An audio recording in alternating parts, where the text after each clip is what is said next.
کسی مخصوص عدد میں محصور نہیں ہے، یعنی اللہ تعالیٰ کے ناموں کی گنتی کوئی طے کر سکتا نہیں، اللہ ہی جانتا ہے اللہ کے کتنے نام ہیں۔ اللہ تعالیٰ کے جتنے بھی نام ہیں وہ اللہ جانتا ہے۔ نمبر 5،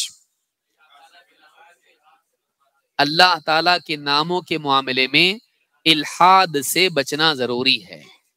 اور الحاد کتنی قسم کا ہے اللہ کے ناموں میں؟ 4۔ نمبر 1، اللہ کے کسی نام کا انکار کرنا۔ 2، تشبیہ دینا، اللہ جو صفت اس نام کی ہے اس میں کسی مخلوق کو ویسا ماننا۔ نمبر 3، اپنے دل سے اللہ کو کچھ بھی نام دے دینا، جیسے نصارہ نے اب دے دیا، فادر۔ اب مطلب عربی کا اب یعنی آپ، ابو جو ہے اللہ کو نام کیا، اب فادر دے دیا۔ اور نمبر 4، اللہ کے ناموں میں سے توڑ مروڑ کے اس کو بنا کے کچھ تو معبود کو نام اپنے دینا، اور یہ سمجھنا کہ یہ نام ہے تو اس نام کی وجہ سے یہ بھی معبود ہو گیا، نہیں۔ اللہ کے ناموں میں سے نکالنا اور اشتراک اور اشتقاق اور ڈیریویشن جس کو آپ کہتے ہیں نہیں کر سکتے ہیں۔ تو یہ چاروں چیزیں جو ہیں الحاد میں سے ہیں۔ اللہ رب العالمین ہم سب کو اللہ تعالیٰ کے ناموں اور اس کی صفات کے باب میں الحاد سے بچائیں، اور قرآن و سنت اور سلف کے منہج کو اپنانے اور اس کا پابند رہنے کی توفیق عطا فرمائیں۔ مزید باتیں ہیں جو انشاءاللہ اللہ کی صفات کے تعلق سے کچھ قواعد ہیں اور دلائل سے متعلق انشاءاللہ ہم کسی آنے والے درس میں دیکھیں گے۔ آج کے لیے اتنا ہی کافی۔ انشاءاللہ آنے والے کسی دن میں اسی طرح سے ہم بیٹھیں گے۔ کیا خود سے پڑھ لیں گے آپ لوگ؟ نہیں پڑھیں گے؟ ٹھیک ہے انشاءاللہ اس کو ہم کسی دن مناسب دن میں ہم لوگ مزید اس کو تفصیل سے سمجھنے کی کوشش کریں، کیونکہ صفات میں اور بھی زیادہ ہے۔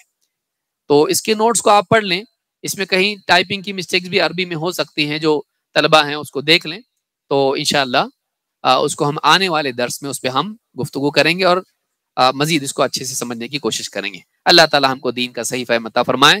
یقیناً اللہ تعالیٰ کے بارے میں جاننا، اللہ کی ذات و صفات کا علم، یہ ایمان کا حصہ ہے اور ایمان کو مضبوط بناتا ہے اور بندے کو صراط مستقیم پر باقی رکھتا ہے، اور گمراہیوں سے، چاہے وہ عقائد کا انحراف ہو چاہے وہ اعمال کا انحراف ہو، دونوں سے بچاتا ہے۔ لہٰذا اللہ کے بارے میں جاننا سب سے زیادہ ضروری ہے۔ کیوں؟ کیونکہ سب سے پہلا انٹرویو جو ہمارا ہونے والا ہے قبر میں، سب سے پہلا سوال کیا ہوگا؟ ربک، تیرا رب کون؟ لہٰذا اس کی تیاری کے لیے ضروری کہ ہم اپنے رب کو جانیں۔ سب جانا اور رب کو نہیں جانا، سب کو جانا رب کو نہیں جانا، فیل۔ رب کو جاننا سب سے زیادہ ضروری ہے۔ اللہ تعالی ہم سب کے ایمان کو قوی بنائیں، کامل بنائیں، نجات کے لائق بنائیں۔ اقول ھذا واستغفر اللہ لی ولکم۔